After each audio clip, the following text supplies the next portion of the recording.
What is up, everybody, and welcome back to Mount MoGraph and Summit 37. In today's video, we're going to be making a delicious web build in Illustrator and After Effects. I realized I had never actually walked you guys through a more complex After Effects project and I don't know, just setting it up properly for animation and keeping things nice and streamlined. So that's what we're going to be making today. If you're a more advanced After Effects user, you might want to skip this video, but there are some cool tricks along the way. So I hope you guys like this one, and here it is.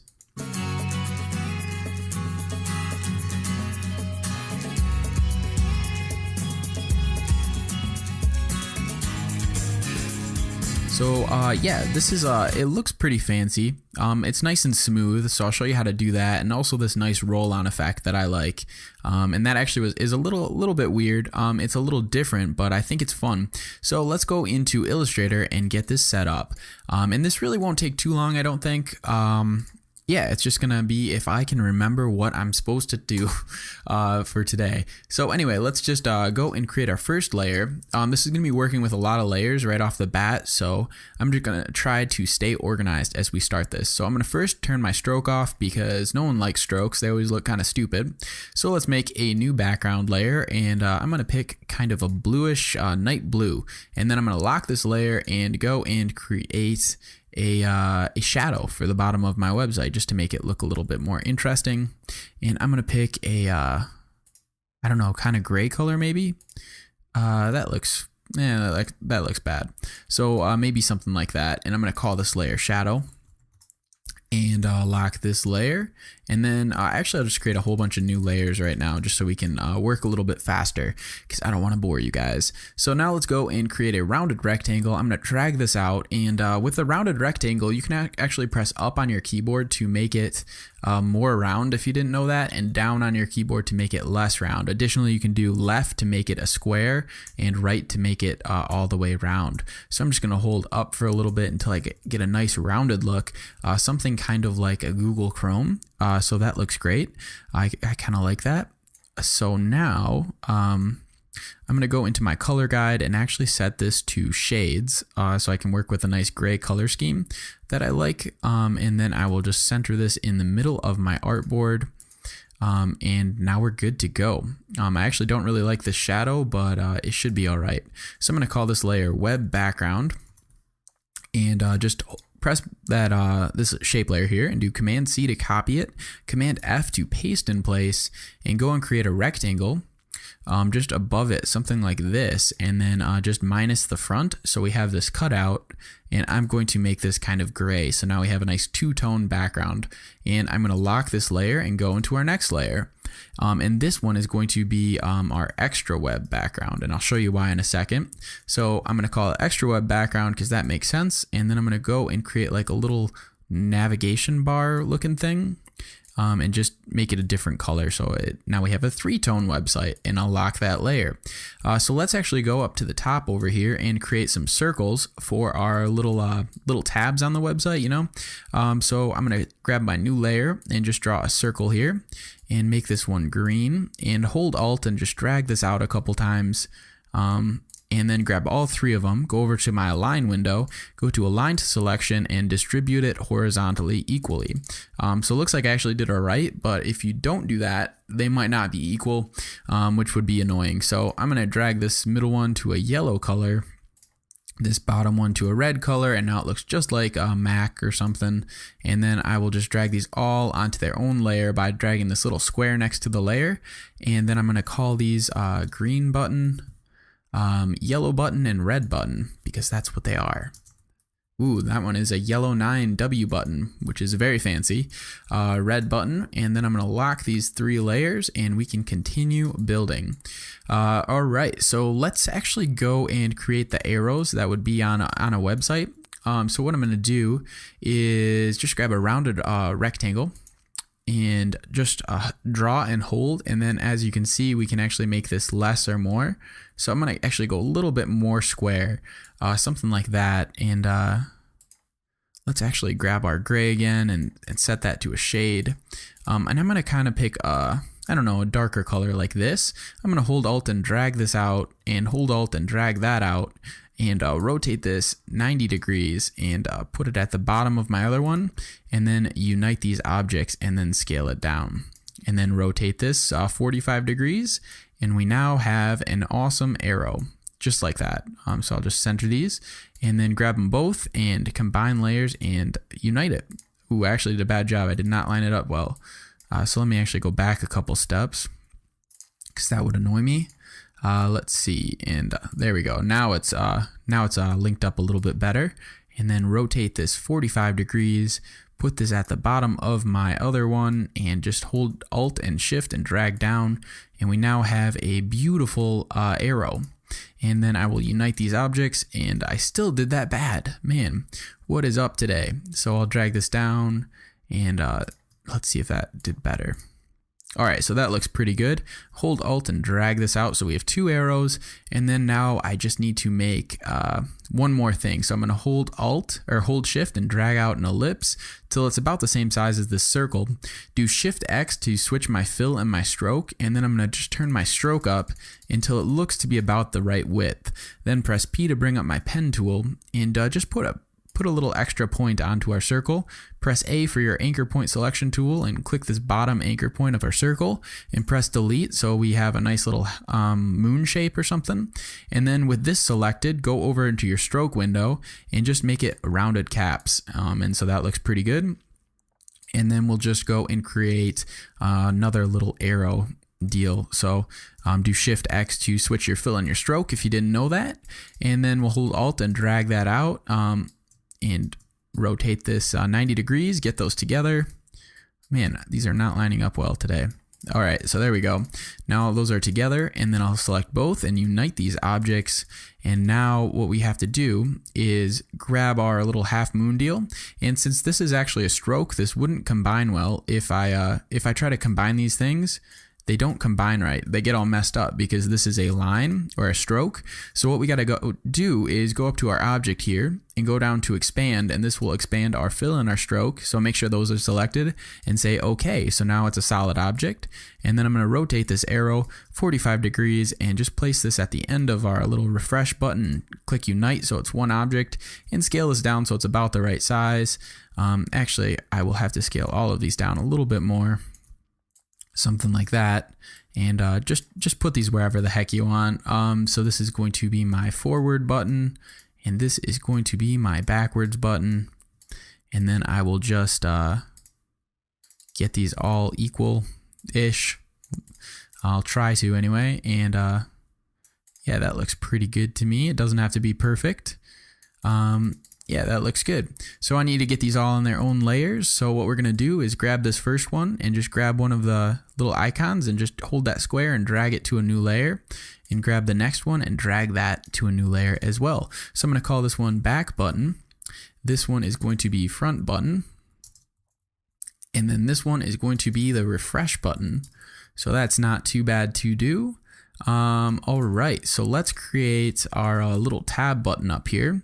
So I'm just going to grab a rounded rectangle here and grab a new layer. Press I to bring up my eyedropper tool and grab the same color as our other bar, and then just make a little tab here. I might actually scale this up and move it over, and that looks pretty good. So I'm going to call this layer tab for tab. That's self-explanatory. Go to another one and call this tab info, and we are going to just create a little line here for some fake information that you'd see. We don't really want to. I'm going for a minimal kind of design with this one, so I'm not going to actually like type in words, though you could if you wanted to. This next one is going to be tab close, and we'll do the same thing. I'm just going to make this the same size as that guy, and just put it over here. So now we have a tab close. As you can see, this is pretty easy, but we'll have a nice look when we're all done. So let's make the search bar. I'm just going to make a new layer and call it search. Grab my rounded rectangle tool and just drag out to about this size. Looks pretty good. Do Shift X to switch my fill and my stroke. And then I'm going to select my stroke layer and actually make this kind of like a blue. And then go back to my fill and set this to white. Well, that's not white, but it's almost white. So let me just try that again. All right, so now we have this nice blue outline that looks very googly. I can't believe I just said that. Googly. So we got our search bar. I'm going to lock that layer. I'm going to go over here and call this menu. And we'll add those little menu icons that are always on the side of everything now. So I'm just going to draw another rounded rectangle and make it this color and actually get rid of my blue stroke because we don't want that anymore. Hold Alt and drag out twice, and then grab all three of those and go to horizontal distribution and vertical distribution just to make sure they're equal. And then select your menu and go to release layers to sequence. And I'm just going to drag these out and call this menu 1.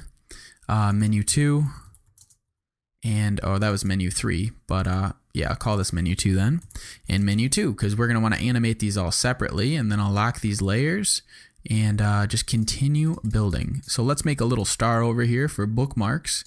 So I'm going to call this star bookmark. As you can see, this is very easy, and as long as you think about what you want to make, the whole process is so much easier. So I'll just put a little star over here. Something like that looks good. And then let's just go add a little bit extra content in this search bar. So I'm going to call this like search button, and just come over here and add a little square just for some extra content. I'm not spending too much time with the color scheme, so if it looks bad, I'm sorry about that. I'm just kind of doing it quick and randomly. So now I got a little square here. I'll try to center this up a little bit, and I'll lock that one, lock my star layer, and create a couple more layers. And I'm going to call this one search content. And I'm going to now drag another square out over here to about that size. Looks good, and just make it a different gray. Oh, I'm doing my stroke, so I'm actually going to turn my stroke off, select my fill layer, and just make it kind of a lighter gray, and that's starting to look kind of good. So now we need a navigation bar that we're going to put over here. So let's just lock our search content layer, go over here and type in nav bar, just to stay nice and organized. I'm going to use a rounded rectangle here, and I'll just drag out something like this. Looks good. And just make it a different color so it stands out, and that is looking pretty dang good. So I'm gonna save this actually to my desktop. Well, I can, just in case I do something stupid and destroy it. So I'll just make sure that's saved, and now we can create some website content. So let's just create some squares, some colored squares. I think I did that in the example. So I'm just gonna make this first one orange. Go to this next layer. I'll make this one like a light blue. And go to this next layer. I will make this one green. That looks fine. Another layer. I will make this one purple. So just something like, or I guess blue. Blue is fine. And then I will just create a couple more layers and make a second row. And this one will be tiny, and we'll make this one red. Oh, I said red, but I pressed orange. That was stupid. And go over here and select a lighter green. Also, sorry guys, I really am trying to get back to everyone's emails. If I'm missing you, I do apologize. It's kind of hard to just stay on top of it. I got some other stuff going on too, but you guys are all awesome, and I really appreciate hearing from you. And I promise it's not like I'm ignoring you as much as I'm just like busy sometimes, and I kind of just miss it or forget, or I don't know. You know how it is. But anyway, yeah, you guys are all awesome. And I love hearing from you guys or seeing what you guys do. So if you want to, feel free to email me, and I'll try my best to get back to you. If I don't, like I said, I'm not ignoring you. I'm just being lazy, or I don't know. Yeah, that's funny. All right, so we got this content here, and I'm just going to leave these content layers just as is. I'm not going to name them because they're not that important. And they'll, I don't know, they're kind of named just by layer. We'll remember that. So we actually have one more thing to do. I'm actually going to unlock all these website layers real quick and just zoom in and grab this navigation bar and my little window, or my little tab here, and then create a new layer and do Command F to paste it on that. Oh, what did I just do? No, I'm going to lock all my layers except for that new layer here, and do Command F to paste it on that new layer, which I did wrong. So let me try this again.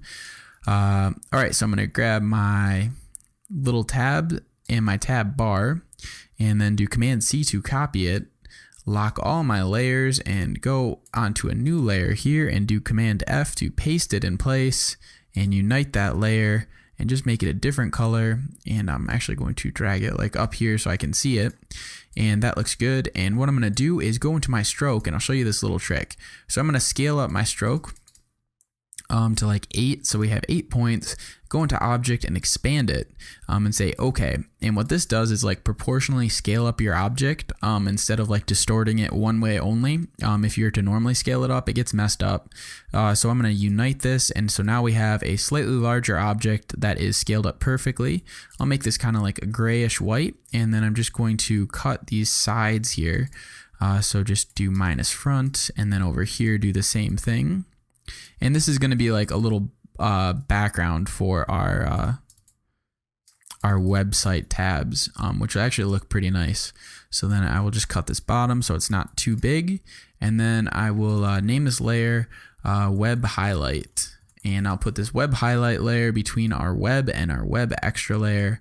And now we have a nice line going around it that we'll be able to animate on separately. So we are just about there. Our website is built, but now we need to make our little roll effect, which is actually pretty easy. It's going to be 3 layers. So I'm going to create 3 more layers, and let's first create a circle. So I'm going to make a circle layer, something like that. And let's do a nice kind of grayish color. That looks good. And then I'm going to actually copy this layer and Command F to paste in place and drag it onto its own layer and drag it down to the bottom here. And I'm going to make this color a little different and do Command C and Command F to paste in place, Alt and Shift to scale down. So now, I don't know, it just looks like the end of a roll of something. And then what we're going to do is grab a rectangle and just do I to grab this same color, and just draw a rectangle that is the same width as the radius or the diameter of our circles, and then put this on its own layer. Actually, there we go. So now it's on its own layer. So I'm going to call this bottom roll, top roll, and middle roll. And the reason we're doing this is because now we can scale up our tops and bottoms equally instead of getting them like to turn into an oval when we scale them. So that's a nice trick. So we are all set up to go over into After Effects and animate this effect. And yeah, I don't think that was too bad. So just do Command S to save it. Actually go into your file and make sure it is the color mode is RGB, so we get that vibrant colors. Which I actually got some emails about the difference between CMYK and RGB, which is just RGB has a wider color like gamma or whatever it is, has a larger color range than CMYK. So anyway, we have our project all built. So I'm going to do Command I to import our website, make your import as composition, retain layer sizes, and say open. And I'm just going to double click in here, and we have our website in After Effects that we just built, and the colors look perfect. So I'm going to be using a move anchor point script and an ease and whiz script like always, or recently like always, and those are in the video description if you'd like to use them. They're both free. This one you should pay for, but you don't have to, just because it's awesome and the guy did a great job with it. So yeah, let's jump into our animation. First, I'm going to go down and grab my background layer and my shadow layer and just lock them, and then click this little shy guy here and click shy. So now they're out of our view and we're not going to get annoyed with them. And then yeah, we can just start animating. So I'm going to grab my web background to my layers 27, so everything but this roll, and do Shift Command C to pre-compose them, and I'm going to call this web content. And then I will press enter and click into my web content composition, and now it's on black, but I'll show you why in a little bit, why we did that. So first what I'm going to want to do is I'm thinking that it's going to roll from this side over to this side, so I'm going to want to animate on from this side to this side so our content looks interesting as it goes across. So first, I think the first content we're going to animate is going to be these little buttons up here. So I'm just going to click these buttons, see where they are. So they're right here, and I'm going to zoom in on my timeline by pressing plus on my keyboard, and then go to about a second and press S to bring up my scale and click my scale, and then go backwards a little bit and turn my scale down to 0% on all these layers. Grab all my layers, go to my ease ease and whiz script and go down to back and set it to out. So this means it's going to jump a little bit too far before it settles on the right size, and click apply. And this will add the expression to our little pluses here. So now when I play this, you'll see they kind of get too big and then settle on what they're supposed to. So I'd like this to come on in a staggered order. So what I'm going to do is just stagger my yellow and my red, just drag these over a little bit by eye, and then my red will be last. So now they're going to come on in a nice little ripple effect, which looks good. So that is our first little thing we have to do. Now what we're going to want to do is probably pop up this tab. And so what we're going to do is just go over to our tab layer. As you can see, this is super easy. And just on my move anchor point, I'm going to click this bottom point. So my anchor point is now at the bottom, and press S to bring up my scale, and unclick my constrain proportions and set a keyframe. And then just go backwards a little bit in time and just scale my Y down to 0. So now it's going to kind of pop up like this, but that's boring. So I'm going to select these layers and also make sure it's on back and out and click apply. So now it's going to shoot out too far before it settles on where it needs to be. So that looks pretty good. I actually will go back to this first keyframe here that I set to 0 and actually set this down to negative, because this ease and whiz script is based on momentum. So now it's going to actually jump up more and be a little bit more exciting. So that looks good. And so as this has come up, I'm going to want to actually pop on this little tab information bar. So I'm going to press S on my keyboard and click this anchor point over here on the side, so it's popped over here, and just go forward a little bit in time and set a keyframe, unclick my constrained proportions, go back in time a little bit, and turn my X property down to 0. So now it's going to pop out just like that. I'm going to select both of these and go over to my easing and set it to Expo, which is the fastest kind of ease, and set it to in and out and click apply. So now it's going to pop out nice and smooth, and as it's popping up, I may as well bring in this other little guy right here. So I'll press S for my scale and set a keyframe, and I'm just going to scale this one proportionally. So I'm just going to press 0 on my keyboard and have that one down to 0. Select both of these and give it a different easing type, so it all has a different kind of movement. So I'm going to set it to quint and click apply. And so now we're going to have a nice little pop up. That's all looking very nice. So now what we need to do is probably do something with our search bar. So I'm going to grab my search bar here and set my move anchor point to this side of it, so we can just pop it out nice and easy, and press S to bring up my scale properties. And just as this tab is popping up, you always want to keep stuff moving in motion graphics. So I'm going to unclick my constrained proportions, click my scale property, and turn my X down to 0. And then I'm going to go forward in time to kind of far away, and maybe like a little after 3 seconds, and set it up to 100. And now, let's see, it's going to just scale up very slowly, which will look good. So I'm going to grab those 2 keyframes here and set my easing type to court and click apply, just so it's once again a different kind of movement. And so that's going to pop up nice and smooth. That looks good. So right as it's reached the star, I'll pop in the star. So as you can see, this is pretty logical now that we've named it and built it in order. So I'll press S on my keyboard to bring up my scale properties, go forward a little bit after this search keyframe is here, and press the scale button on my star, go back in time and set my star to 0. And then I will grab both these keyframes and set it to circ once again for a different kind, and click apply. So now let's see how this is looking.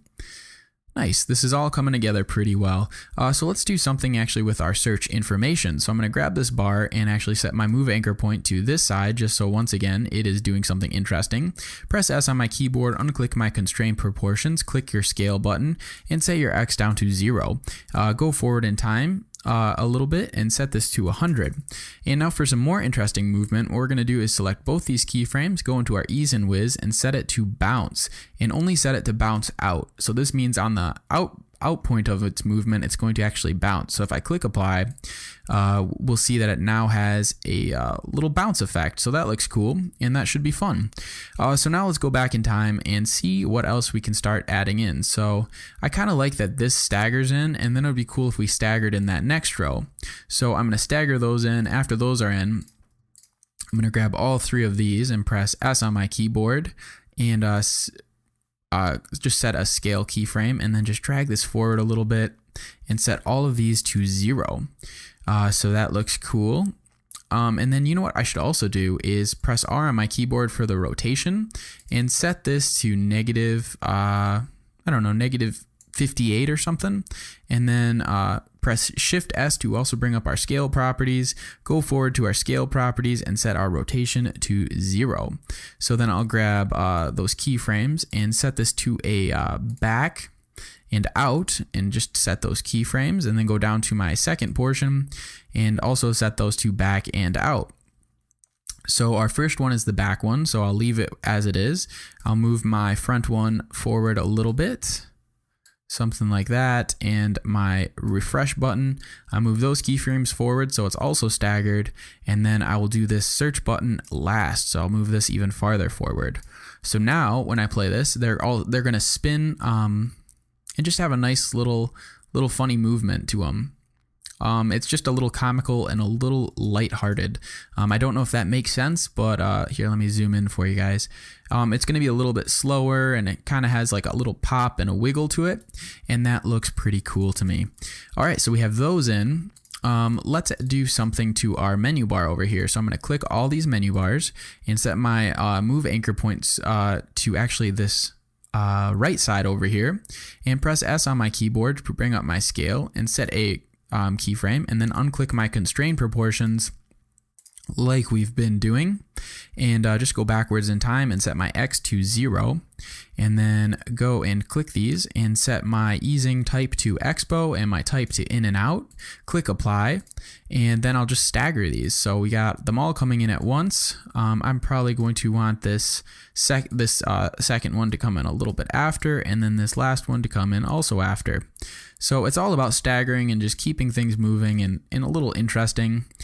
This is looking pretty good so far, and there we go. They come in kind of slow actually, so I might grab them all, hold Alt on my keyboard, and just scale these all down. If you didn't know, you can hold Alt and just like grab keyframes, hold Alt and click them and just move them like that, and that'll just keep your movement, but change the time on your movement, if that made sense. I tried to explain it. I promise I try to explain stuff, but sometimes I don't even know how to explain stuff. So anyway, we have our website being built. It's looking pretty good so far. What I'm going to want to do is probably pop in this little white highlight. So I'm going to go down and find my web highlight here and set my move anchor point to the bottom, so it's at the bottom of this thing. And let's see. So once my tab is in, that looks good. I'll press S to bring up my scale, unclick my constrained proportions, go back in time just a little bit and change my Y to 0, and then also do Alt back bracket to cut that layer. So when like these layers are still popping up, we don't see it, because if I hadn't cut that layer, it is going to be visible at some point. So just cut that layer, do Alt back bracket to cut the layer on our timeline, and then grab both these layers, and I'm going to set it to a what would be cool, a quint in and out, and click apply. So let's see how our website is all looking. So everything's coming in nice and smooth. It looks interesting. All right, so now we just need to animate this navigation bar and all this content in here, and we are good. So I hope you guys are having fun with this. Drop me a comment or leave me a like if you've learned anything or like my videos and want to see more. Yeah. It's always good to hear from you guys, and I hope this video doesn't suck. I just wanted to do something different, so yeah, it's not always going to be great, but I try. I promise I try. So I'll just set this scale to my navigation, unclick my constrained proportions, go back in time, make sure my move anchor point is at the top over here, and set my Y down to 0. And then what I'll do is just add a bounce to this as well. So I'll grab those keyframes, go over to my easing whiz, and set it to bounce out, click apply. And now it should bounce out. Pretty interesting. That looks good. All right, so now that we have all those built, let's actually hide these for a second so we can see what's going on. So I'm going to grab all my layers, except for my ones that are actually called layer, and click this little shy guy so they disappear, but they're still here if I unclick that. And let's just grab all of our content here. Press S on our keyboard, hold Shift and R to also bring up our rotation properties, and just set a keyframe on all our scale and all our rotation, and just go back in time a little bit and turn our rotation to like -35 and our scale down to 0, and then grab all these keyframes and set it to a back and out and click apply. So now they're going to kind of spring into place. Let's see. Yeah, that looks good. And then all we're gonna do is just stagger these layers a little bit. You can just do a little bit random if you like, or do it in a specific order. I'm just going to drag these wherever. I don't have a plan for them, but it'll be cool just to have the content come in a little bit random actually for this one. So let's see. Yeah, that looks cool. So we are just about there. It goes over each other a little bit. So I'm actually going to grab all of these and just set this to an expo and click apply. And that'll keep it so it doesn't over rotate into each other. Yeah, so that actually does look better. I wasn't liking that before. So I'm with all those layers selected, I'm going to do Shift-Command-C to pre-compose them. And I'm going to call this web information. And I'm going to go up into my effects and presets and type in drop. If I can. So drop, and just put a drop shadow on these for a little bit more interest. Give it a nice look, and I'll turn my opacity down to maybe 29 and turn my distance up to like 8. So now it just looks a little bit more interesting. So I'm going to unclick my shy guy, and all my layers are built. It looks great. And so let's go back into our first composition, our website, if you remember that. And let's see. So now we have our entire build. That looks pretty nice. You know, this doesn't take a long time. It's all just about like setting it up to begin in a good way. So there we go. We have our website being built on. And now I'm going to show you that sneaky little effect to get it to look like it rolls on. So first what we're going to have to do is go right click and go new and set a null object. And then I'm just going to move my anchor point to the middle of my null object and put my null object about in the middle of this bar here. I'm going to grab my middle, my top roll, and my bottom roll and make these with my pick whip over to my null object. And I'm going to call this this null object bar mover. So that looks good. I'm going to move my bar. So now when I move my null, the other layers will move. I'll put it right at the start of this this layer here. And I'm going to set it to P for position and set a keyframe and just go forward in time until my website is starting to be built. So maybe the navigation bar is about here. And I'm going to move my my roll over to this side and then grab both these keyframes and set it to a quad for a nice slower movement and set my type to in and out and click apply. So now it's going to look like it wipes over the top of our website as our website's being built on, which is a kind of cool looking effect. But now what we're going to want to do is scale this all up. So I'm going to grab these layers here and press S on my keyboard.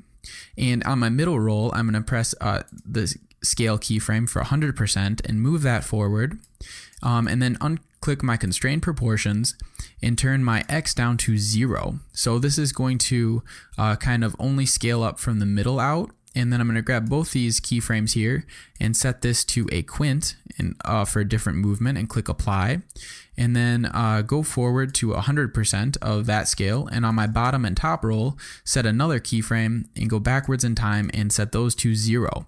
So remember I said we wanted to do it like that? It's because if we had all this in one layer, the circles would turn into ovals if we scaled it up like this. So it's good to have them separate. So I'll just click apply. And now when I play this, it's going to look like it actually rolls out because those are round edges. So as those roll out, I'm going to also have them, I might have that actually pop up a little quicker. That's very slow. So let's see. So it kind of pops up, and then I'm going to want to set keyframes on all of those and then just go forward to the end and set those to 0. So now it's going to look like it kind of rolls out and all the content's gone. So let's see how this is looking. So it pops up and it's rolling, and then it starts to get smaller. And there we go. So our website will be all built up. So that looks cool. Now what we're going to want to do is one more sneaky effect.